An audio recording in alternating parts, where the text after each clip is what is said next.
बहुत बहुत स्वागत है बच्चों माध्यमिक शिक्षा विभाग के इस ऑनलाइन शिक्षण व्यवस्था में।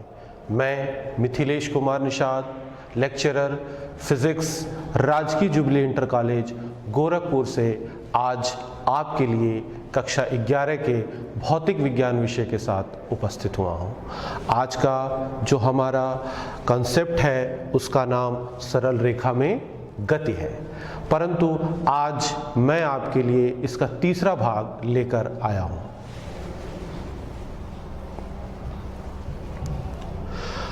बच्चों, आज के चर्चा के बिंदु को जरा देख लीजिए। सबसे पहले हम लोग बात करेंगे अवकल गणित की संक्षिप्त संकल्पना की, फिर उसके बाद होगी ताक्षणिक वेग की, फिर एक्सटी ग्राफ के द्वारा ताक्षणिक वेग का निर्धारण करेंगे, फिर ताक्षणिक चाल पे चर्चा होगी, कुछ क्वेश्चंस भी सॉल्व किए जाएंगे और अंत में आपको गृह कार्य दिया जाएगा।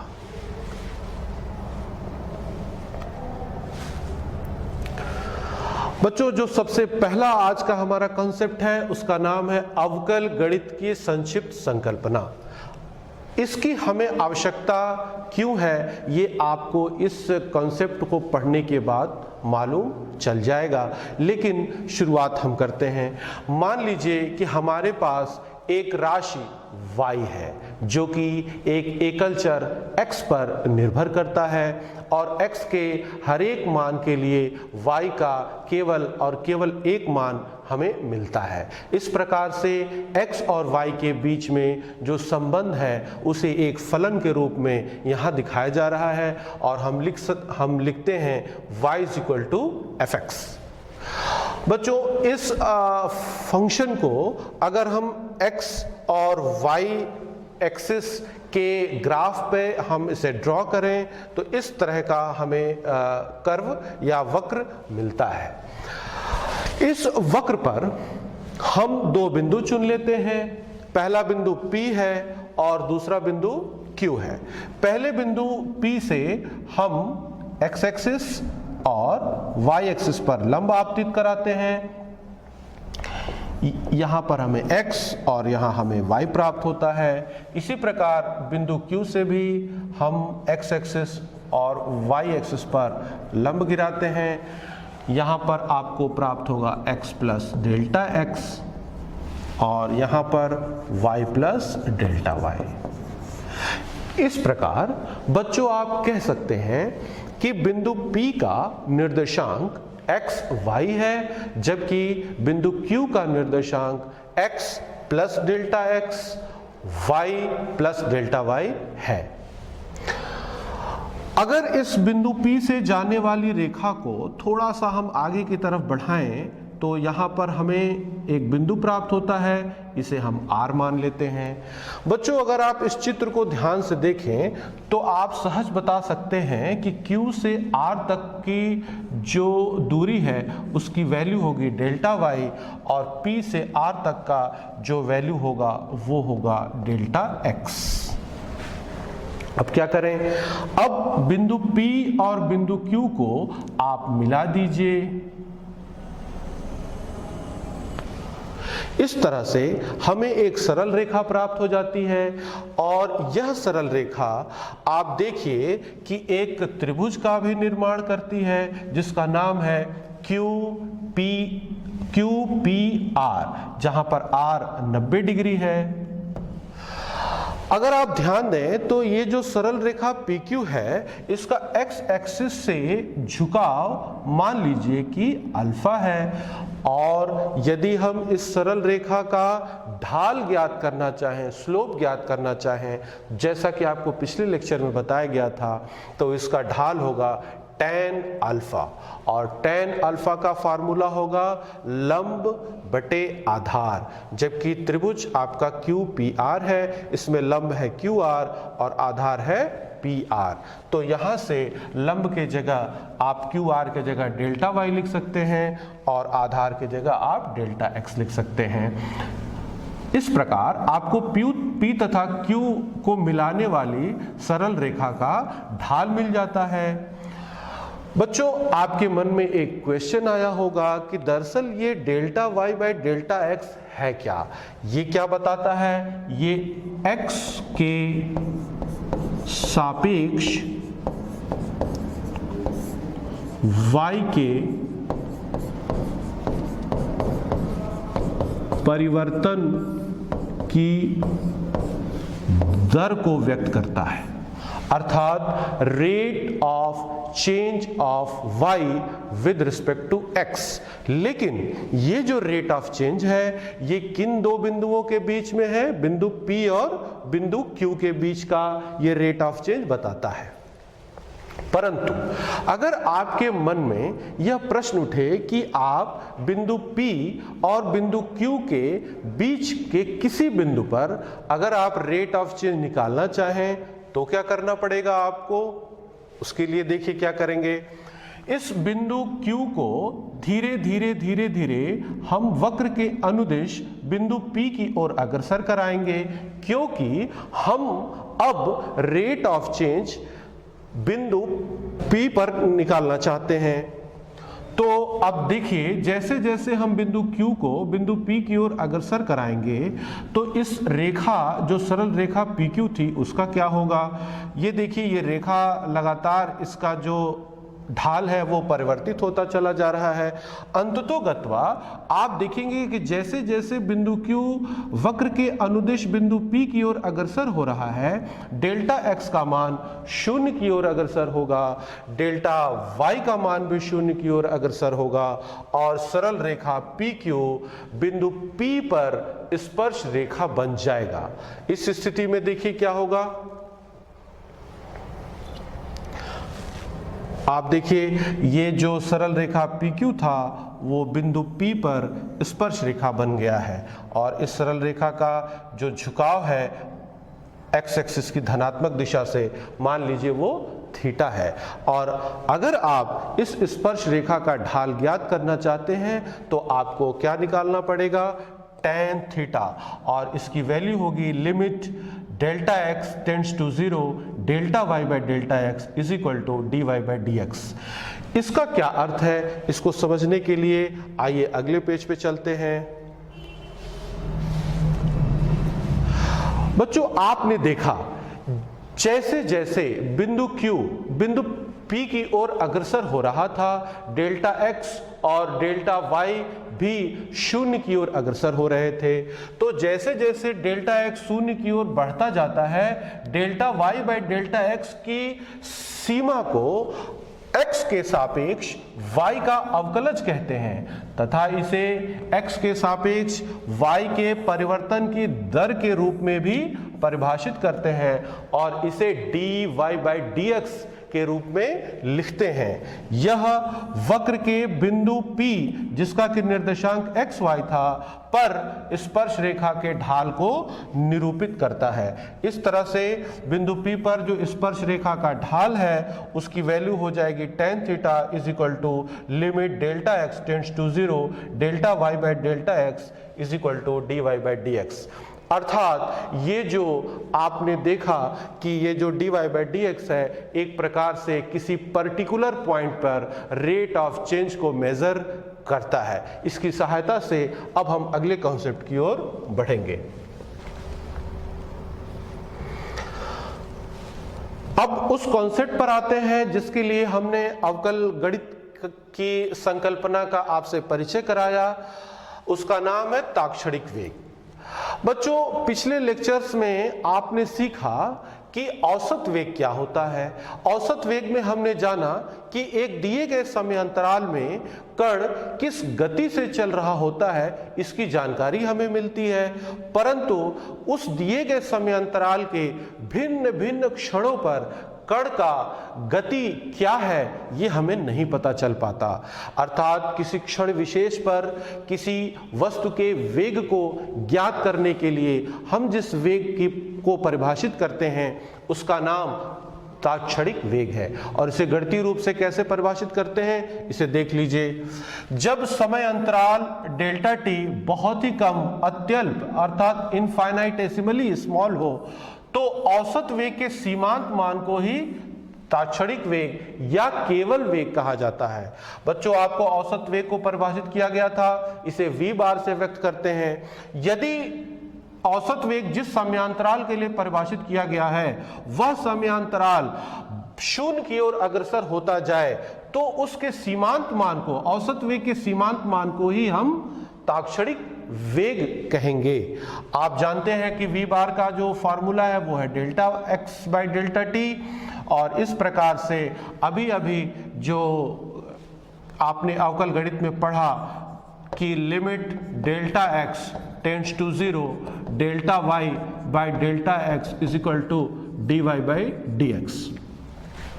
तो इस सूत्र की सहायता से सहज रूप से आप लिख सकते हैं कि v is equal to dx by dt। आपको ये फार्मूला बता रहा है कि यह t के सापेक्ष x के परिवर्तन की दर है। ये dx बाई dt क्या है? को t के सापेक्ष x का अवकल गुणांक भी कहते हैं, इसे अवकलज भी कहा जाता है, और यह उस क्षण पर, किस क्षण पर? t पर वस्तु की स्थिति के परिवर्तन की दर को व्यक्त करता है। मतलब ये हुआ बच्चों कि the rate of change of position with respect to time at a particular instant is called instantaneous velocity of an object।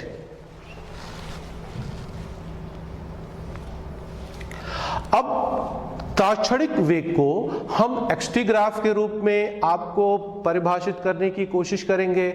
इसमें इसको समझाने से पहले मैं आपको बता दूं, अवकल गणित में जिस प्रोसीजर का हमने फॉलो किया था बिल्कुल वैसे ही यहाँ पे करना है। हम यहाँ पर xt ग्राफ ले रहे हैं, x एक्सिस पर समय और y एक्सिस पर स्थिति खींच रहे हैं, और यहाँ पर आपको एक वक्र दिखाया जा रहा है, ये वक्र xt ग्राफ है। इस वक्र के दो बिंदु हैं, बिंदु P और बिंदु Q।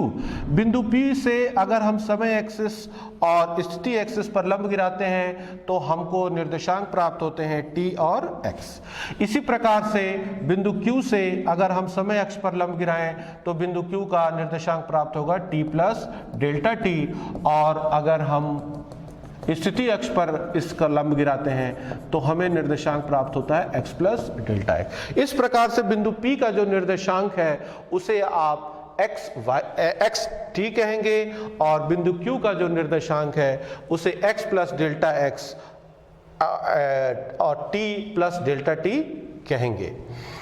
बच्चों, पुराना प्रोसीजर, बिंदु को आप आगे की तरफ प्रोसीड कीजिए। यहाँ पर ये बिंदु R कहलाएगा, ये 90 डिग्री होगा, और ये Q से लेकर के R तक का जो वैल्यू है वो डेल्टा x है, और P से लेकर के R तक का वैल्यू डेल्टा t है। अब आप बिंदु Q से बिंदु P को मिला दीजिए। आप देख रहे हैं कि यहाँ पर एक स्ट्रेट लाइन प्राप्त हो रहा है, सरल रेखा प्राप्त हो रही है। इस सरल रेखा का झुकाव आप x एक्सिस की धनात्मक दिशा से, जिस पर कि समय खींचा गया है, वहां से ले लीजिए। मान लीजिए यह झुकाव अल्फा है। तो अगर आप इस सरल रेखा का ढाल ज्ञात करना चाहें, P तथा Q को मिलाने वाली सरल रेखा का ढाल अगर निकालना चाहें तो इसका फार्मूला होता है tan अल्फा, और tan अल्फा का फार्मूला होगा, इस ट्रायंगल को देखिए, QPR में लंब बटा आधार। लंब का वैल्यू आप देख लीजिए है QR, जिसकी वैल्यू हो जाती है डेल्टा x, और आधार है PR जो कि डेल्टा t के बराबर है। और ये delta x by delta t आपको याद है बच्चों, पिछले लेक्चर में ही बताया गया था, यह औसत वेग है, ये औसत वेग का सूत्र है। परंतु ये किन दो समयांतरालों या किन दो बिंदुओं के बीच का औसत वेग है? निश्चित रूप से आपको दिख रहा है, यह बिंदु P तथा बिंदु Q के बीच का औसत वेग है। मतलब ये हुआ कि हमने इस ज्योमेट्री के द्वारा P और Q के बीच का औसत वेग तो निकाल लिया, लेकिन अगर कोई आपसे पूछे कि बिंदु P और बिंदु Q के बीच में किसी बिंदु पर, अर्थात मान लीजिए कि बिंदु P पर ही हम वेग निकालना चाहते हैं, तो ऐसे वेग को हम कहेंगे तात्क्षणिक वेग। इसके लिए हम क्या करने वाले हैं, इसके लिए वही काम करेंगे, बिंदु Q को धीरे धीरे वक्र के अनुदिश बिंदु P की ओर अग्रसर कराएंगे। जैसा ही हम करेंगे डेल्टा T का मान शून्य की ओर अग्रसर होने लगेगा और डेल्टा X का मान भी शून्य की ओर अग्रसर होने लगेगा। और इस सरल रेखा PQ का क्या होगा, इसको जरा देख लीजिए। यदि बिंदु Q यहां पर आ जाए तो सरल रेखा इस प्रकार हो जाएगी, यहां आ जाए तो इस प्रकार हो जाएगी, यहां आ जाए तो इस प्रकार हो जाएगी। अंततोगत्वा सीमांत स्थिति में यह सरल रेखा PQ बिंदु P पर स्पर्श रेखा बन जाएगी, जैसा कि आपको अगले चित्र में दिखाया जा रहा है। देखिए, ये आपका बिंदु P पर बना हुआ स्पर्श रेखा है। इस स्पर्श रेखा का झुकाव देख लीजिए, मान लीजिए यह झुकाव इसका थीटा है। तो अगर हम इस बिंदु P के स्पर्श रेखा का ढाल ज्ञात करना चाहें तो यह सूत्र आपको मालूम है बच्चों, इसे हम tan थीटा से व्यक्त करते हैं। परंतु यह tan थीटा की वैल्यू होगी limit delta t tends to 0 delta x by delta t is equal to dx by dt।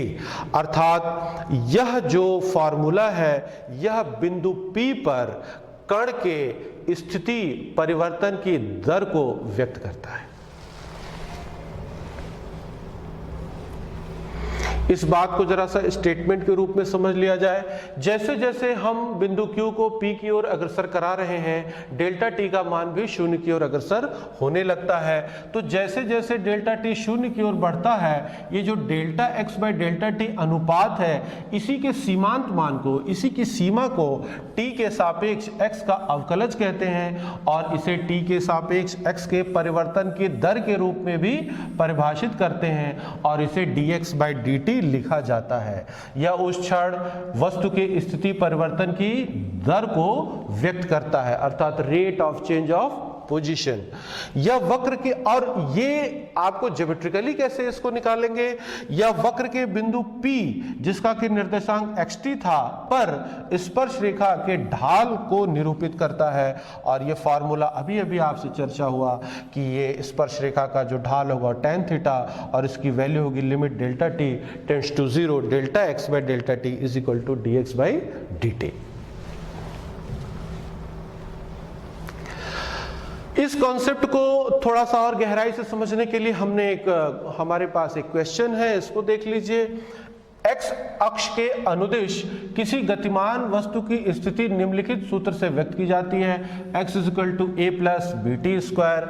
यहाँ a की वैल्यू है 8.5 मीटर, b की वैल्यू है 2.5 मीटर पर सेकंड स्क्वायर तथा समय t को सेकंड में व्यक्त किया गया है।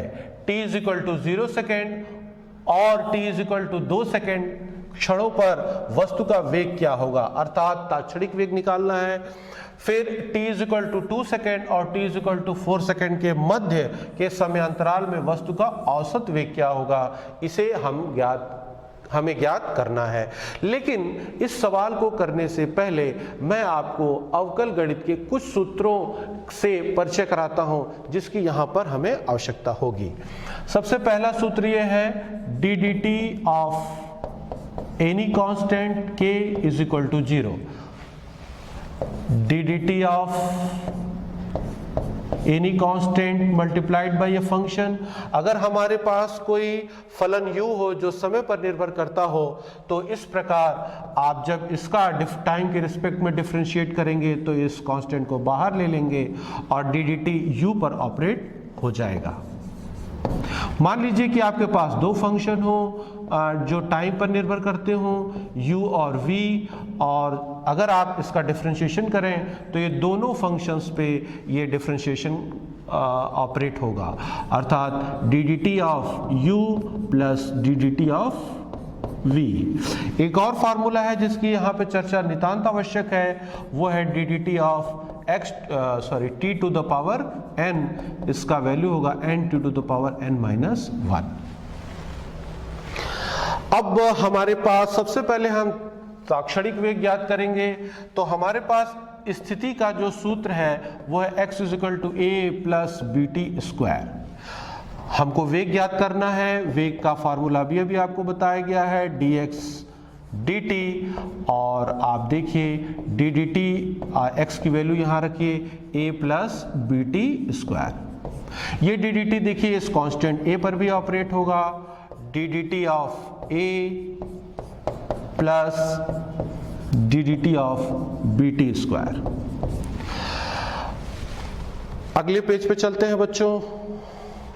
आप जानते हैं प्रश्न में दिया हुआ है कि a कांस्टेंट है, अर्थात टाइम के रिस्पेक्ट में उसका डिफरेंशिएशन 0 होगा, और b भी कांस्टेंट है तो b फंक्शन से बाहर आ जाएगा और ये हो जाएगा d dt of t square.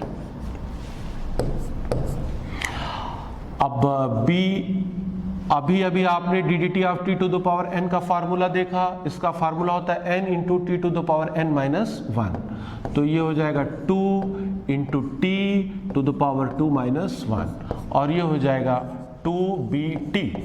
हमने वेग तो निकाल लिया, लेकिन अभी भी ये वेग किस पर निर्भर कर रहा है? समय पर। तो हम वेग t इक्वल टू 0 पर अगर ज्ञात करना चाहते हैं तो t की वैल्यू यहाँ जैसे ही 0 रखेंगे तो t इक्वल टू 0 पर हमारा वेग 0 हो जाएगा। और अगर हम t इक्वल टू 2 सेकेंड पर वेग ज्ञात करना चाहते हैं तो आप 2, b की वैल्यू 2.5 है, t की वैल्यू 2 है, तो इस प्रकार ये हो जाएगा 10 मीटर पर सेकेंड।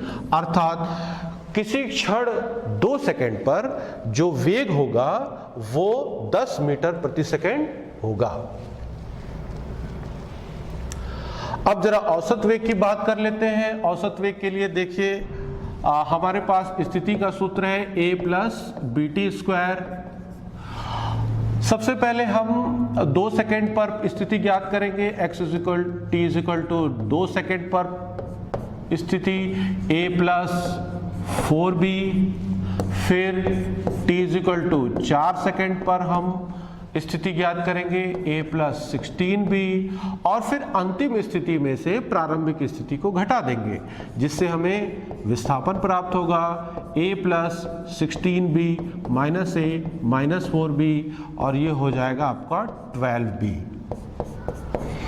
समय अंतराल निकाल लीजिए। समय अंतराल 4 सेकंड से 2 सेकंड के बीच का है, अर्थात अंतिम समय 4 सेकंड, प्रारंभिक समय 2 सेकंड, समय अंतराल हो जाएगा 2 सेकंड।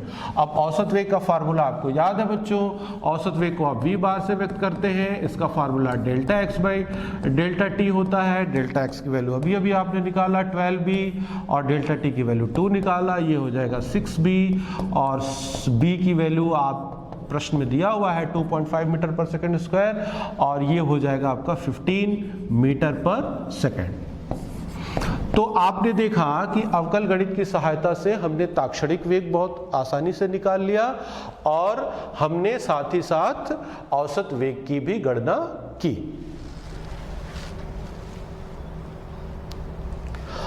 अब अगले कंसेप्ट पर आते हैं जिसका नाम है ताक्षणिक चाल।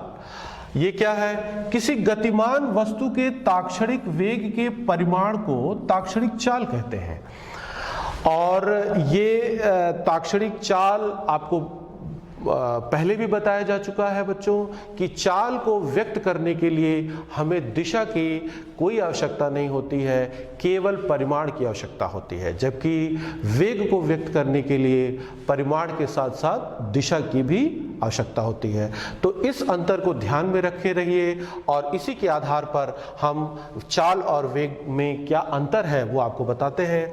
यदि वेग नियत है तो चाल भी नियत होगा, पहला बिंदु ध्यान दीजिएगा। दूसरा, परंतु यदि चाल नियत रहता है तो यह आवश्यक नहीं कि वेग भी नियत होगा, क्योंकि वेग के नियत होने के लिए परिमाण के साथ साथ दिशा का भी नियत होना या फिक्स डायरेक्शन होना बहुत ही जरूरी है। तीसरा बिंदु कि वेग धनात्मक भी हो सकता है, ऋणात्मक भी हो सकता है, और शून्य भी हो सकता है। इस बात को जरा सा आप समझ लीजिए। वेग का फार्मूला देखिए है dx बाई dt।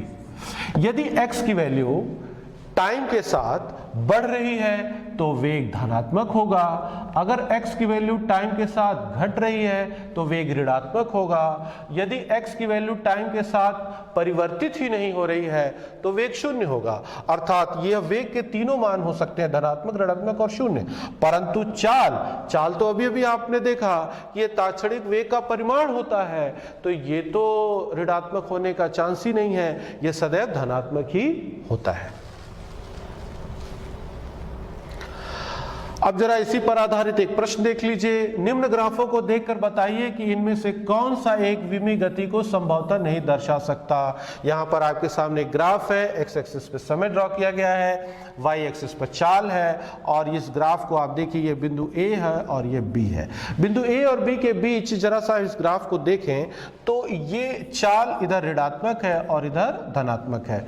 अभी अभी आपने पढ़ा बच्चों कि चाल ऋणात्मक नहीं हो सकता, लेकिन ये ग्राफ आपको बता रहा है कि बिंदु ए और बी के बीच की जो वस्तु की चाल है वो ऋणात्मक है, अर्थात यह संभव ही नहीं है। इसलिए यह ग्राफ एक विमीय गति को नहीं दर्शा सकता है। अगले चित्र पर आते, अगले ग्राफ पर आते हैं। एक्स एक्सिस पर समय ड्रॉ किया गया है, वाई एक्सिस पर वेग है, ध्यान दीजिए, और ये उन दोनों के बीच का जो वक्र है वो आपको चित्रानुसार दिखाया जा रहा है। सबसे पहले हम क्या करेंगे, वेग अक्ष के समानांतर एक रेखा खींच लेंगे जो कि समय अक्ष को मान लीजिए बिंदु T पर इंटरसेक्ट करेगा और वक्र को दो बिंदुओं पर इंटरसेक्ट करेगा। पहले बिंदु के सापेक्ष जो वेग होगा मान लीजिए v1 और दूसरे बिंदु के सापेक्ष मान लीजिए वेग है v2।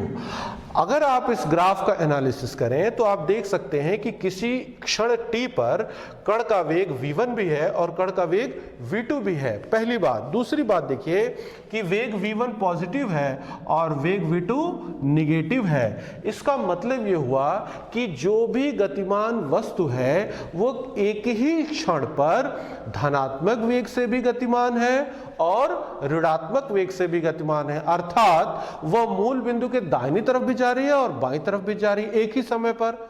बच्चों क्या यह संभव है? जी नहीं, यह संभव नहीं है। इसलिए यह ग्राफ एक विमीय गति को नहीं दर्शा सकता है। अब आते हैं हम लोग गृह कार्य पे। गृह कार्य देख लीजिए। एक वस्तु की स्थिति x है जो मीटर में व्यक्त की जा रही है और का समय जिसे कि सेकंड में व्यक्त किया गया है के साथ परिवर्तन निम्न समीकरण के द्वारा दिया जाता है। परिवर्तन का समीकरण क्या है? x = 20 + 15t + 60 square. पहला सवाल यह है कि t = 2 सेकंड पर वस्तु की स्थिति और वेग ज्ञात कीजिए। ये तात्क्षणिक वेग ज्ञात करना है आपको, ये अभी मैं आपको ज्ञात करके बता चुका हूं। दूसरा सवाल देखिए, t = 0 से t = 2 सेकंड की अवधि में वस्तु का विस्थापन तथा औसत वेग ज्ञात कीजिए। बच्चों इस सवाल को करने के लिए आपको पीछे बताए गए क्वेश्चन पे जाना होगा, उसे ध्यान से फिर से देखना होगा। मुझे पूरा विश्वास है कि आप इस गृह कार्य को सफलतापूर्वक करने में सक्षम होंगे और आज के लेक्चर से आप अवश्य ही लाभान्वित हुए होंगे। धन्यवाद।